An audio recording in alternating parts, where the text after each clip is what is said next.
Umalat nga ang viral video nitong si Joanna kung saan sumasayaw siya at pinagpepestahan ng kanyang mga kaibigan. Gumanti ito sa kanyang hindi magandang pagtrato. Hindi siya maganda kung magsalita kung kaya't nainis ang kanyang mga kaibigan at nung lango na nga siya sa alak ay hindi na niya alam ang kanyang ginagawa hanggang sa may kumuha ng video sa kanya at kumalat ito sa internet. Labis na nag-alala ang pamilya nga nitong si Joanna, lalong-lalo na ang kanyang kakambal na si Yuan. Kaya naman agad-agad ay hinanap niya ito kasama nga itong si Ina. Hindi nagustuhan ni Yuan ang kanyang mga nakikita kung saan ang kanyang mga kaibigan ay pinagtatawanan.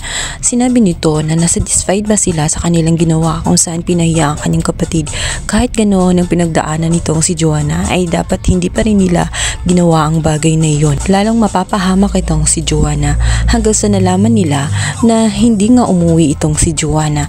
Kaya lalong silang nagpanik kung saan nga ba napunta itong si Joanna. Dahil sa pagkakaalam ng kanyang mga kaibigan, umuwi na ito sa kanilang bahay.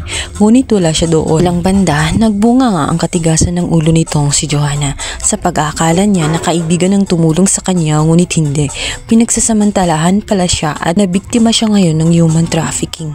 Kaya naman, walang magawa si Joanna, tanging pag-iyak na lamang ang kanyang nagagawa sapagkat may pinainom sila ng gamot para lamang makontrol itong si Joanna.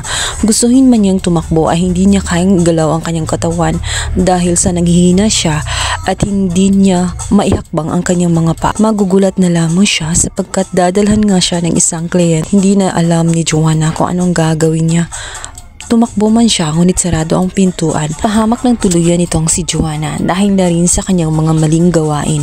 Kung nakinig lamang siya sa kanyang lola na humingi na lamang siya ng tawad at umuwi ng bahay, di sana walang nangyari sa kanya na hindi maganda.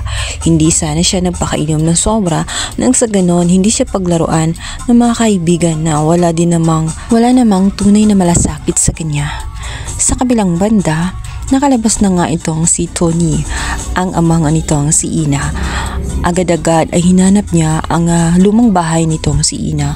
Ngunit wala na sila roon sapagkat binibenta na ang property na yon. Lumipat na sila ng bahay.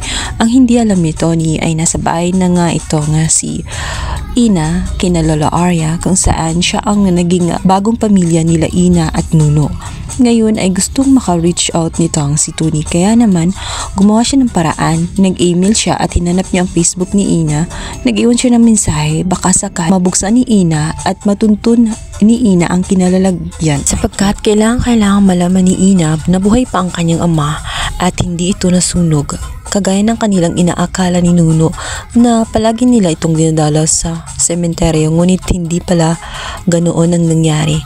Kaya oras na para malaman nilang dalawa na buhay ang kanilang ama at ngayon ay hinahanap nga silang dalawa. Sa kabilang banda, matapos na malaman nila ni na nakatakas ang kanyang bihag na ito si Tony, ay nag-aalala siya ng husto. Kinakabahan siya. Paano kung malaman na nga ng lahat ang kanyang ginagawa dito kay Tony? Natitiyak niya na magkukulong siya sapagkat iligal ang kanyang ginawa kung saan kinulong niya ito ng mahabang panahon.